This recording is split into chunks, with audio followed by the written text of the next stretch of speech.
student, and I hope your good health and happy life. ठीक, तो देखिए हमने पिछली 2 वीडियो में जो तुम लोगों का चैप्टर सारणिक डिटरमिनेंट है इसके बारे में बात की, कि इसको विस्तार करने का तरीका भी बताया, उसमें कुछ क्वेश्चंस भी दिए थे जो हम उम्मीद करते हैं कि तुम लोग किए होंगे। ठीक, और उसके बाद जो बात हो रही थी सारणिक के गुण या सारणिक की विशेषताएं, मतलब प्रॉपर्टीज ऑफ डिटरमिनेंट, और हमने 5 विशेषताओं की बात की थी। 6वीं विशेषताओं की बात हमको करनी है। 5वीं विशेषता हमने क्या बात की थी, फिर से एक बार रिमाइंड कर दे रहे हैं। हमने कहा था कि यदि किसी भी सारणिक में किसी अचर से गुणा किया जाए तो उस अचर का सारणिक के किसी एक पंक्ति अथवा किसी एक स्तंभ के सभी अवयवों में गुणा होता है। और एग्जाम्पल में हमने दिखाया था कि यदि ए बराबर जैसे कोई सारणिक है, ये मान लो A B C D E F G H I है ये सारणिक। ठीक, तो इसलिए इसका गुणा करने पर हमको क्या मिल सकता है, इसलिए लैम्डा है, मतलब लैम्डा से गुणा कर दिया जाए तो लैम्डा से गुणा करोगे तो लैम्डा से यहाँ भी A B C D E F G H I. अब इसका किसी एक पंक्ति अथवा किसी एक स्तंभ के सभी अवयव में गुणा हो सकता है, मतलब ये हो सकता है। चलिए लैम्डा का पहली पंक्ति में हम गुणा कर दें तो क्या मिलेगा, लैम्डा ए, लैम्डा बी, लैम्डा सी, और उसके बाद जो है D E F G H आई। याद रखिएगा जैसे हम गुणा कर सकते हैं वैसे कॉमन भी ले सकते हैं। ठीक, ये हो सकता है या बराबर, चलिए दूसरे स्तंभ में कर दे भाई, इसी लैम्डा का यहीं से भाई या ऐसे हो सकता है। तो ए बी जी तो है ही है, उसके बाद जो है लैम्डा बी, फिर लैम्डा ई, लैम्डा एच, उसके बाद जो है सी एफ आई। ठीक, जो है ये हो सकता है, या ऐसा भी हो सकता है। ठीक, या ऐसे किसी में भी कर सकते हो, ऐसे किसी में भी कर सकते हो, या करके जैसे हम दूसरे तीसरे स्तंभ में कर सकते हो तो यहाँ से हटा करके यहाँ हो सकता है। दूसरी पंक्ति के सभी अवयव में कर सकते हो, तीसरी पंक्ति के सभी अवयव में कर सकते हो। और याद रखिएगा जैसे गुणा किया जा सकता है वैसे इसको कॉमन लेकर के बाहर भी निकाला जा सकता है, तो उल्टी और सीधी दोनों प्रक्रिया चलेगी। अब आइए हम 6वीं प्रॉपर्टी पे बात करते हैं। 6वीं प्रॉपर्टी क्या है इसको भी देखिए, क्या है 6वीं प्रॉपर्टी।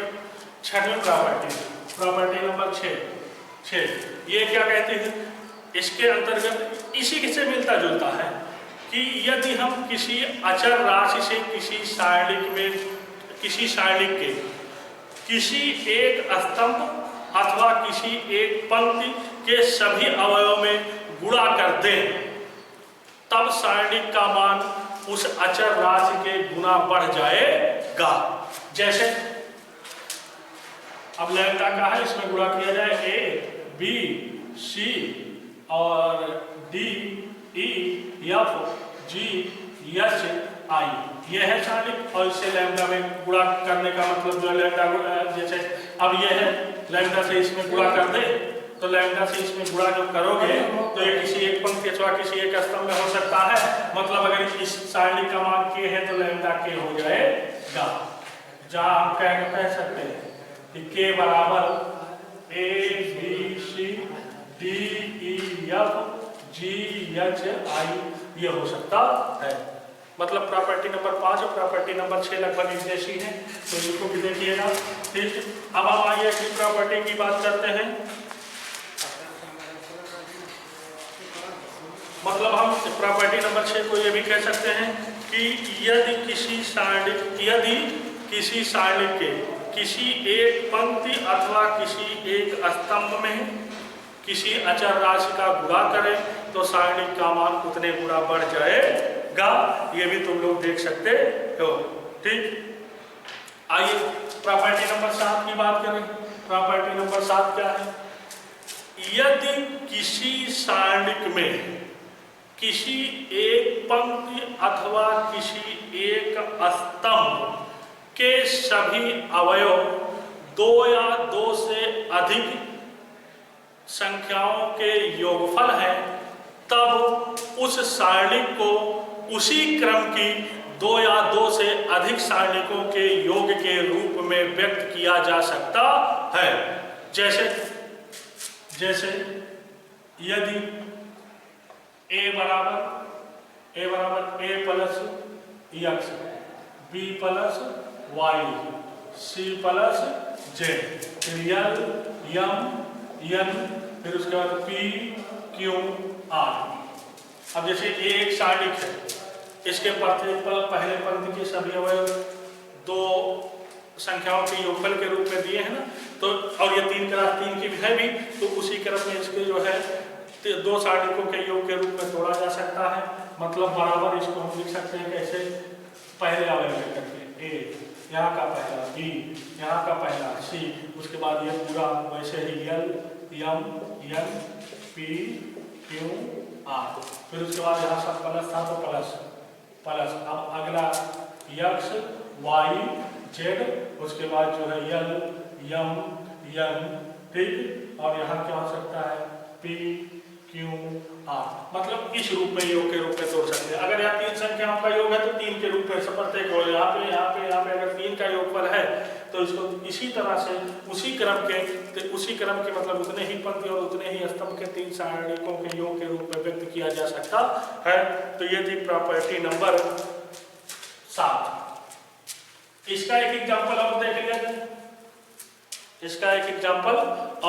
जाए, जैसे दूसरा एग्जाम्पल की अगर हम बात करें तो b बराबर कोई सारणिक हमारे पास ऐसे दी गई है a b, और उसके बाद जो है c प्लस x, फिर उसके बाद जो है l m n plus y, फिर उसके बाद जो है यहाँ p q r plus z।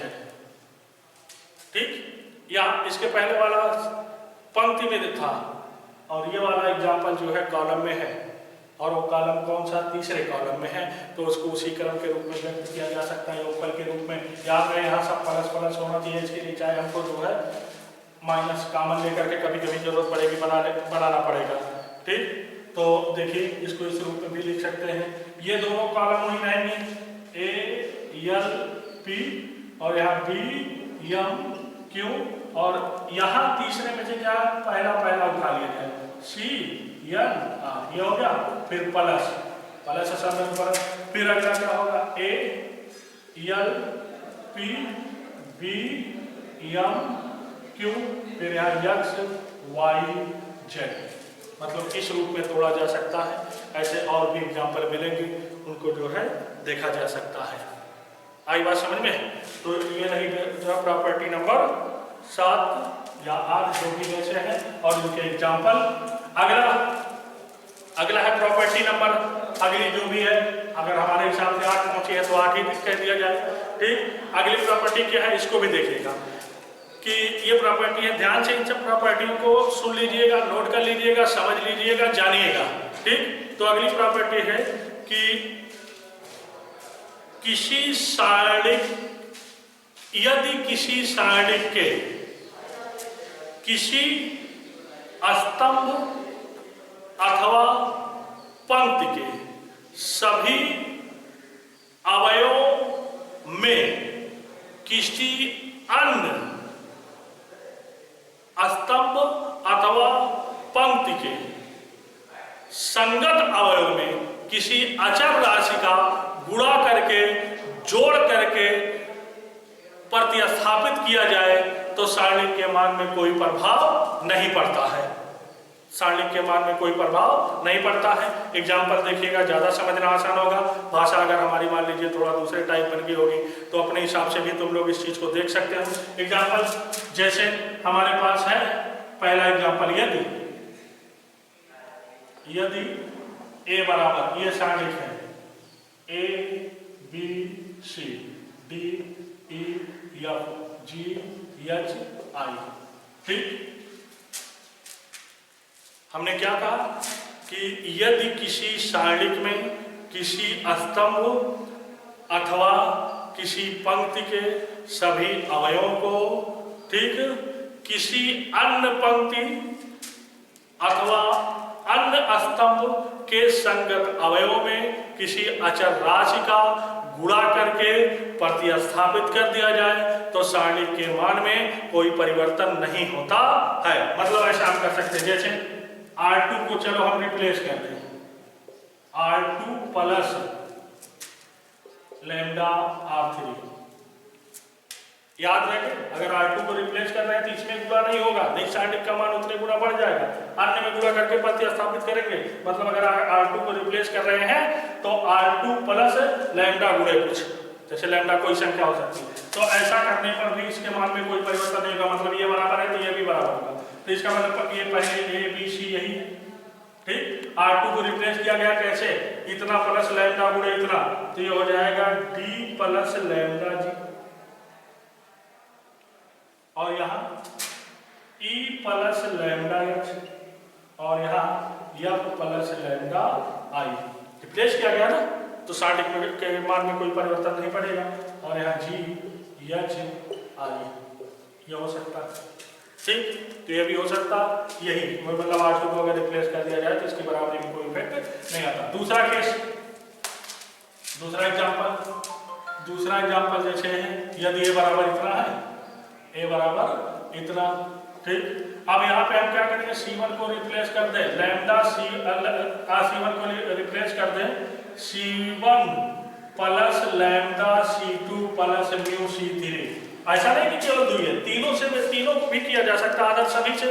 जैसे C1 को हम रिप्लेस कर रहे हैं तो अन्य सभी में जो है अलग अलग संख्याओं से गुणा करके संगत पदों को जोड़ करके ऐसे प्रतिस्थापित किया जा सकता है। एग्जाम्पल से समझिएगा, ज्यादा समझने में आसान नहीं होगी। हमने क्या क्या C1 को रिप्लेस करना है, कैसे रिप्लेस करना है, C1 मतलब A plus lambda B plus mu C, ये हो जाएगा। यहाँ D plus lambda E plus mu F, और यहाँ G plus lambda H plus में म्यू I, ये हो गया। पहले को रिप्लेस किया, बाकी अदर वैसे ही रहेंगे, B E H और यहाँ C F I, तो भी सारणी के मान में कोई परिवर्तन नहीं होता है। ये प्रॉपर्टी बहुत प्रयोग होगी, बहुत ज्यादा प्रयोग होगी। ठीक, तो इस प्रॉपर्टी को जो है ध्यान से देखे रहिएगा। अगर कहीं कोई इस सब चीजों को तुम लोग चेक कर सकते हो, अगर चेक करने में कोई दिक्कत आती है या मान लीजिए नहीं समझ पाते हो तो भी हमसे फिर डिस्कस कर सकते हो, जो है हमारे पर्सनल नंबर पे कमेंट करके बता सकते हो या फोन करके बता सकते हो कि ऐसी चीजें नहीं है समझ में, फिर उस चीज को समझा देंगे। ठीक, अगला प्रॉपर्टी नंबर 9, प्रॉपर्टी नंबर 9, यदि किसी सारणिक में कोई चर x मौजूद है और यदि x बराबर a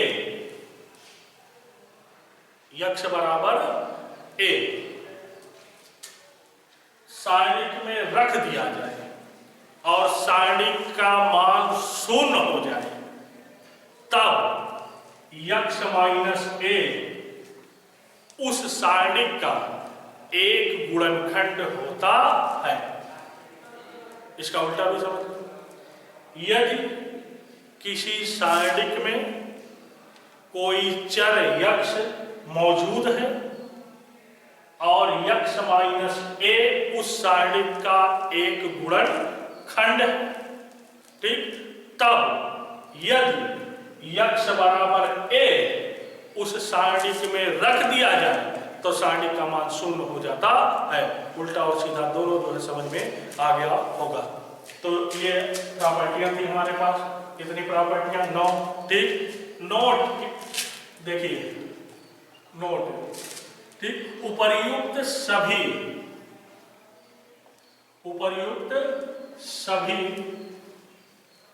विशेषताओं के प्रयोग से ब्रैकेट में लिख दीजिएगा आवश्यकता अनुसार, आवश्यकता अनुसार, आवश्यकता अनुसार, नहीं तो पूरे इकट्ठे प्रयोग करने लगे, आवश्यकता अनुसार, ठीक। उपर्युक्त सभी विशेषताओं के प्रयोग से ब्रैकेट में आवश्यकता अनुसार, ठीक। बड़ी बड़ी सारणी को बड़ी बड़ी संख्याओं वाली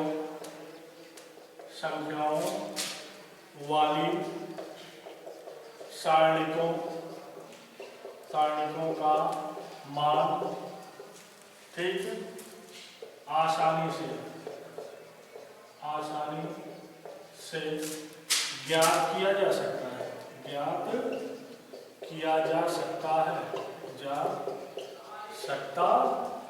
पहला नोट इसकी हम बात करें। दूसरा नोट क्या है?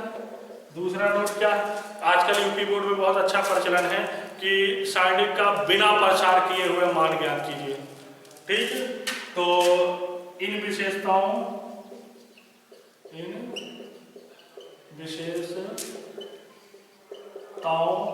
के आधार पर, ठीक, संभावित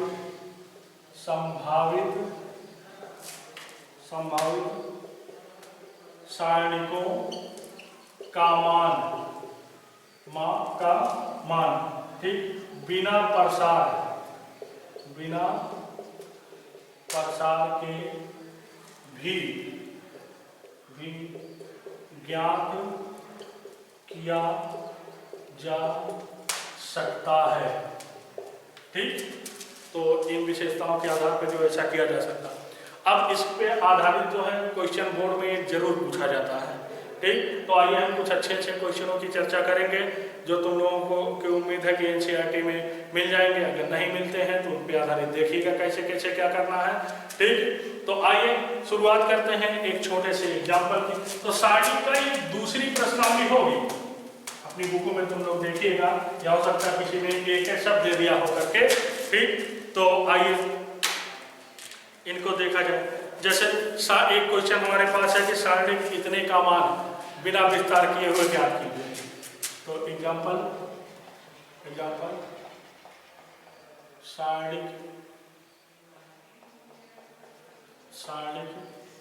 ये हमारे पास जो दी गई है √13 प्लस में 2√3। हाँ, तो हम बात कर रहे थे कि एग्जाम्पल जैसे पहला, ठीक, सारणी 13 प्लस 2√3, ठीक, कॉलम वाइज लिखते हैं। √26 प्लस √15 और यहाँ √65 प्लस में 3। इसको फिर यहाँ क्या है 2√5, फिर 5√15 और फिर उसके बाद √5, √10 और यहाँ 5 का मान बिना प्रसार के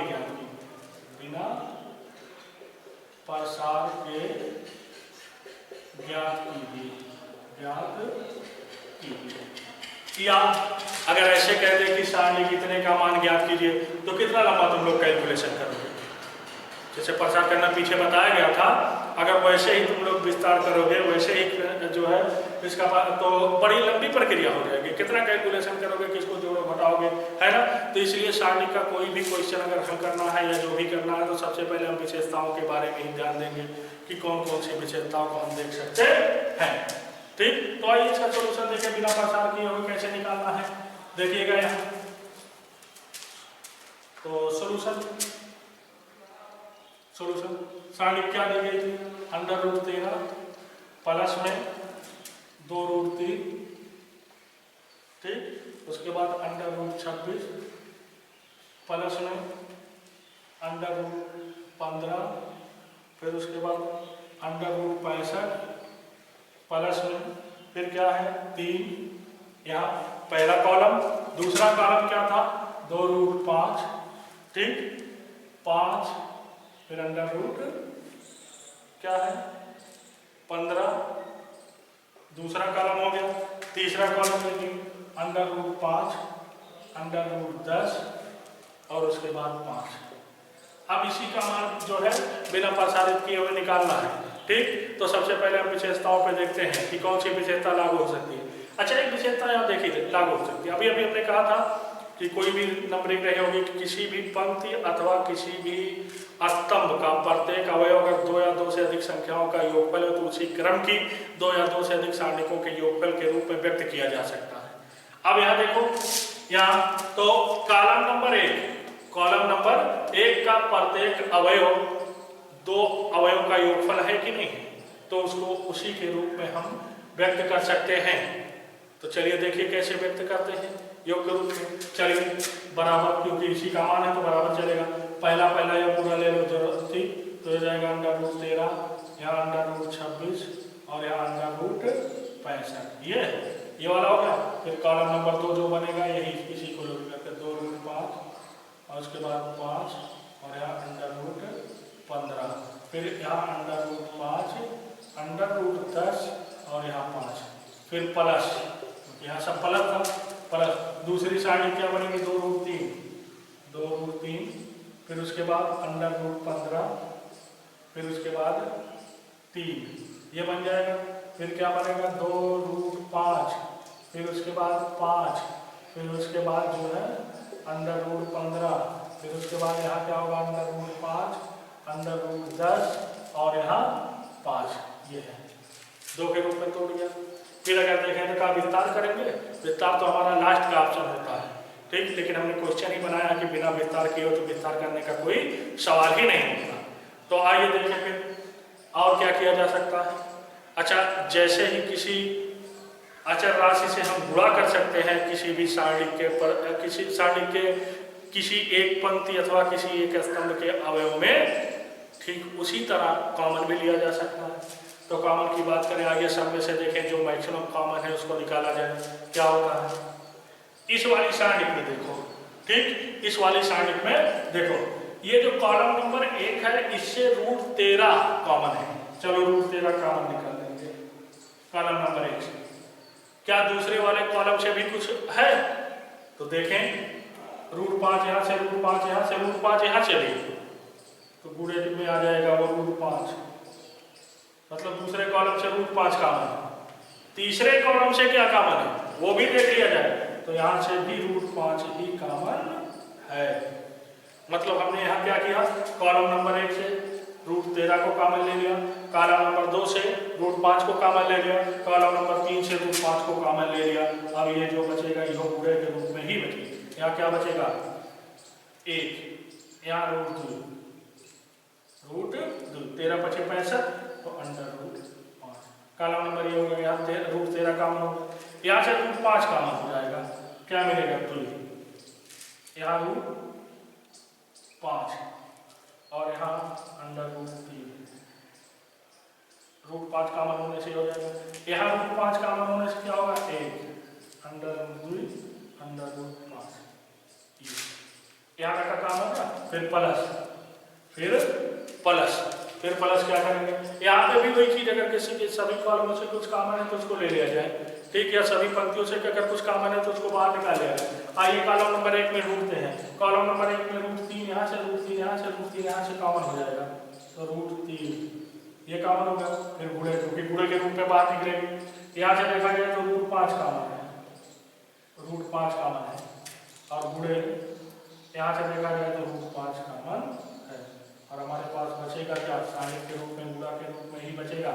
ठीक, यहाँ देखिए √3 यहाँ से कॉमन जा चुका है, तो यहाँ बचेगा 2 √5 और यहाँ √3। यहाँ से क्या कॉमन जा चुका है, √5 जा चुका है, √5 कॉमन जा चुका है, तो 2 और यहाँ √5 और यहाँ √3। यहाँ से क्या √5 कॉमन जा चुका है, क्या बचेगा 1 √2 और यहाँ √5। आ गया, इतना समझ में आ गया होगा, इतना समझ में आ गया होगा। आई बात समझ में। फिर देखिए बराबर के नीचे बराबर लगाइएगा, तो बराबर के नीचे बराबर जब लगाओगे तो अच्छा देखिए बराबर, ये तो हमारे पास क्या है √13 मतलब कुल मिला के √13 गुणे √5 गुणे √5, इसका मान 0 हो जाएगा। क्यों? क्योंकि हमने बताया है कि अगर किसी भी सारणी में दो पंक्ति अथवा दो स्तंभ आइडेंटिकल हो जाए, मतलब सर्वसम हो जाए या समान हो जाए, तो उस सारणी का मान 0 होता है। अब यहाँ कॉलम नंबर 1 और कॉलम नंबर 3 देखो समान है कि नहीं है, तो जब ये सब तो पूरे 0 हो जाएगा ये प्लस।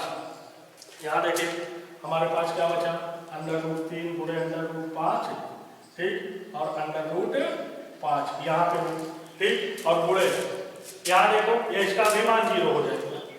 क्यों?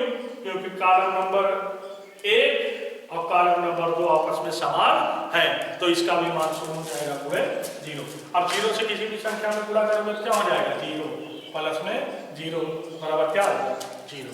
यही मान निकालना था। तो बिना प्रसार किए हुए हमने देखा कि प्रॉपर्टी के हिसाब से कैसे मान 0 आता है। लास्ट में आंसर जो लिखना होगा तो लिख दीजिएगा, इसलिए √13 प्लस में 2√3, ठीक, और यहाँ √26 प्लस में √15 और फिर यहाँ प्लस √65 प्लस में 3 और फिर दूसरा कॉलम 2√5 और फिर 5 √5 नहीं √15 है, ठीक, और ये हो जाएगा √5 √10 और यहाँ 5 बराबर 0। तो अगर मान निकालने के आता है लास्ट में, इसलिए इतना बराबर इतना 0। अगर मान निकालने के लिए आता है तो ऐसा लिख दोगे, अगर प्रूफ करने के लिए आता है तो हेंस प्रूफ लिख दोगे। मामला समझ में आया? तो ये था प्रॉपर्टी के हिसाब से जो है क्वेश्चन तुम लोगों ने देखा कि कितनी आसानी से हो गया, ठीक। अब ऐसे ही हम कुछ क्वेश्चन तुम लोगों को एक आध और बताते हैं और उसके बाद जो है होमवर्क के रूप में देंगे कि कैसे क्या करना है, ठीक। एक आध एग्जाम्पल आइए और उठाया जाए और उसको देखा जाए कि कैसे किया जाएगा, ठीक। तो देखिएगा,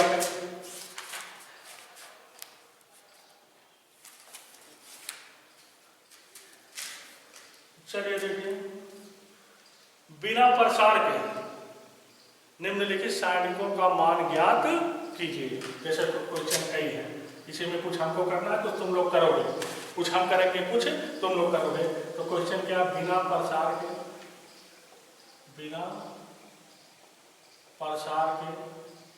ठीक, निम्नलिखित सारणिकों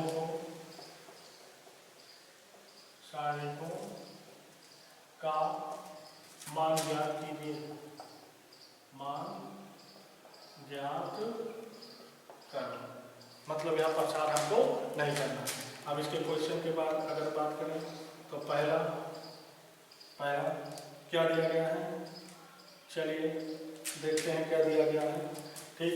ये हमारे पास है क्या, 1 1 1, फिर उसके बाद x y z, फिर उसके बाद क्या है x² माइनस yz, फिर उसके बाद y² माइनस zx, उसके बाद z² माइनस xy, ठीक। ये हो गया दूसरा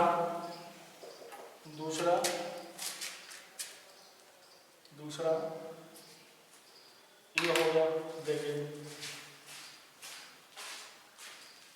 दूसरा ये x प्लस है,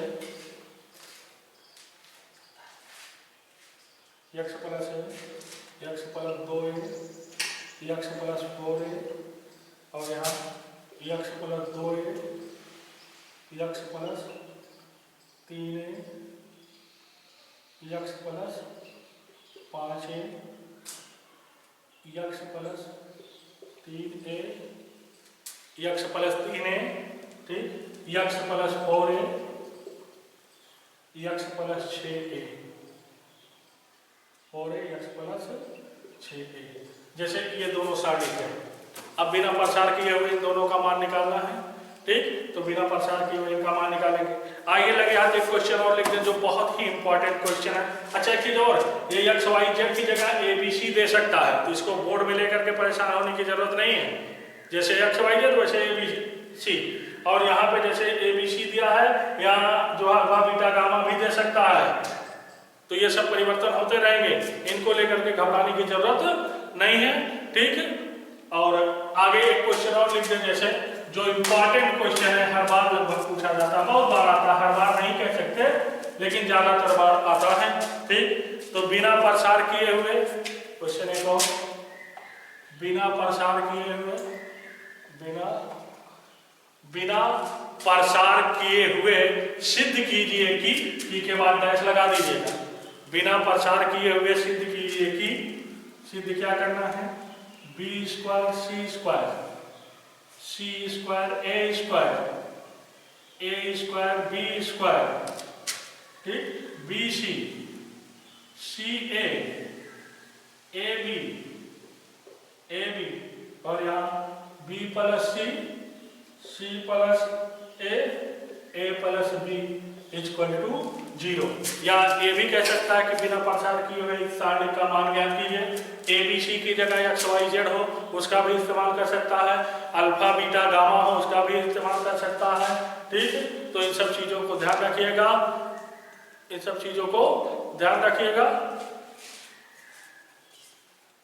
हो गया, हो गया जी, 30 मिनट चलने तो थोड़ा सा, अरे बैटरी।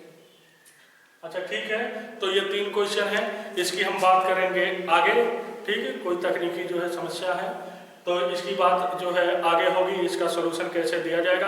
फिलहाल तुम लोग जितनी विशेषताओं हैं उनका सही रूप से इस्तेमाल करना, उसको अपनी लैंग्वेज में जान लो कैसे क्या करना है। इसके बाद की प्रश्नावली बहुत इंपॉर्टेंट है और बहुत ही क्वेश्चन भी है।